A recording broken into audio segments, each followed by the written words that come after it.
રિસરફેસિંગનું કામ કોન્ટ્રાક્ટરને આપી દેવામાં આવ્યું। સુપર પ્રાઇમ ટાઈમનો બીજો આ સૌથી મોટો મુદ્દો છે 32 કરોડના બ્રિજ કૌભાંડનો।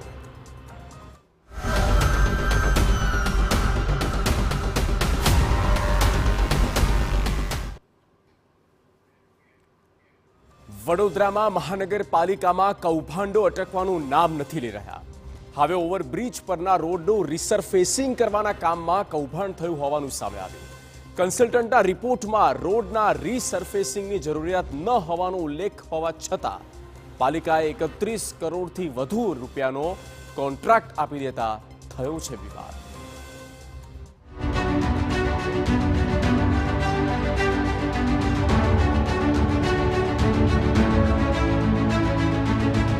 ₹31 કરોડના કૌભાંડના આક્ષેપો, 12 બ્રિજના રિસરફેસિંગનો કોન્ટ્રાક્ટ, રિસરફેસિંગની નથી જરૂરિયાત છતાં પણ અપાયો કોન્ટ્રાક્ટ, વિપક્ષે મહાનગરપાલિકા પર ઉઠાવ્યા સવાલ, બ્રિજમાં ગેરરીતિના કર્યા ખુલાસા।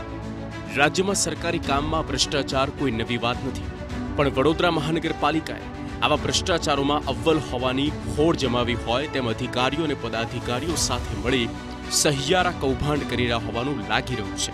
તાજો પુરાવો રિસરફેસિંગ કૌભાંડનો છે, જેમાં જરૂરિયાત ન હોવા છતાં દરખાસ્ત અને ટેન્ડર પાસ કરી કોન્ટ્રાક્ટરને 31 કરોડનો કોન્ટ્રાક્ટ આપી દેવામાં આવ્યો હોવાનું પણ તપાસમાં ખુલ્યું છે। 1.5 મહિનાથી વડોદરા શહેરમાં વિવિધ બ્રિજનું રિસરફેસિંગનું કામ ચાલી રહ્યું છે। માસ્ટિક કોટિંગ કરવામાં આવી રહ્યું છે બ્રિજો પર। ઘણા બધા નાગરિકોએ અમને ફરિયાદ કરેલી માર્ચ મહિનામાં કે ફતેગંજ બ્રિજ જ્યારે એનું રિસરફેસિંગ થતું હતું એક સાઈડ બ્રિજ સારો જ છે, અકોટા દાંડિયા બજાર બ્રિજની સરફેસ સારી છે અને નાગરિકોના પૈસાનો બગાડ છે અને લોકોને હેરાનગતિ થઈ રહી છે। સારા બ્રિજ પર લોકોને જવા નથી દેવામાં આવતા અને ટ્રાફિકને અવરોધ થઈ રહ્યો છે। સમગ્ર કૌભાંડ ત્યારે ઉજાગર થયું જ્યારે વિરોધ પક્ષ કોંગ્રેસના મહિલા કાઉન્સિલર અને પૂર્વ વિપક્ષ નેતા અમી રાવતે કન્સલ્ટન્ટનો રિપોર્ટ માંગ્યો, જે રિપોર્ટમાં ઓવરબ્રિજ પરના રોડને રિસરફેસિંગ કરવાની કોઈ જરૂર ન હોવાનો ઉલ્લેખ હોવા છતાં પાલિકાએ શહેરમાં આવેલા જુદા જુદા 12 ઓવરબ્રિજ પરના રોડનું રિસરફેસિંગ કરવાનું કામ આપી દીધું। અમીબેન રાવતે આમાં કરોડોનું કૌભાંડ થયું હોવાનો આરોપ લગાવી વિજિલન્સ તપાસની માંગ કરી છે। રિપોર્ટનો અભ્યાસ કરતા 12 બ્રિજમાં કન્સલ્ટન્ટે એક પણ બ્રિજમાં રિસરફેસિંગ કરવાનો અભિપ્રાય આપ્યો નથી।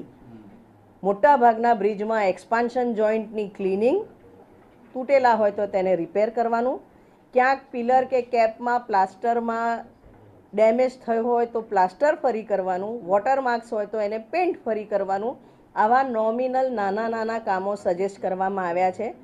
સરફેસમાં ક્યાંક કોન્ક્રીટમાં થોડુંક ડેમેજ હોય તો એને પ્લાસ્ટર કરવાનું કાં તો ગ્રાઉટિંગ કરવાના સજેશન આપ્યા છે, પણ આ 32 કરોડના ખર્ચે જે રિસરફેસિંગ થાય છે એ ક્યાંય લખ્યું નથી।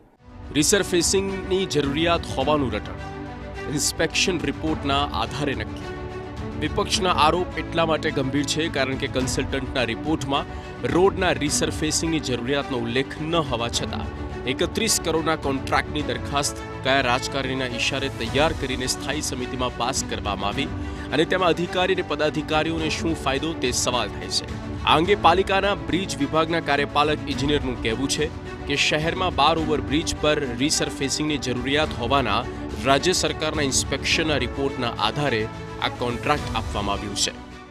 રિસર્ફેસિંગમાં એવું છે કે ટોટલ જે બ્રિજના સર્વે થયા અને એમાંથી કન્સલ્ટન્ટે જે રિપોર્ટ આપ્યો છે એમાં જુદા જુદા આઈએસના જે સ્પેસિફિકેશન હોય છે એના સ્પેસિફિકેશનમાં કઈ કેટેગરીમાં કયો બ્રિજ ફોલ થાય છે, એની જે કોઈ સરફેસ છે એમાં ફોલ થાય છે એના બેઝ ઉપર નક્કી કરીને આ કામગીરી કરવામાં આવે છે।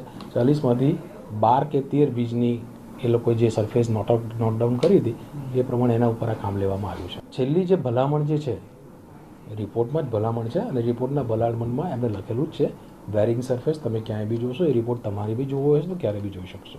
વડોદરામાં જે 12 ઓવરબ્રિજ પરના રોડના રિસરફેસિંગના કામનો કોન્ટ્રાક્ટ આપવામાં આવ્યો છે તેમાં જૂનો શાસ્ત્રી બ્રિજ, નવો Shastri bridge, Fatehganj flyover, Amitnagar flyover, Kalali railway overbridge, Som Talav overbridge, Lalbagh overbridge, Akota Dandiya Bazaar railway overbridge, Jetalpur bridge, Harinagar flyover, Kasmala bridge, અને કાશીબા ચિલ્ડ્રન બ્રિજનો સમાવેશ થાય છે.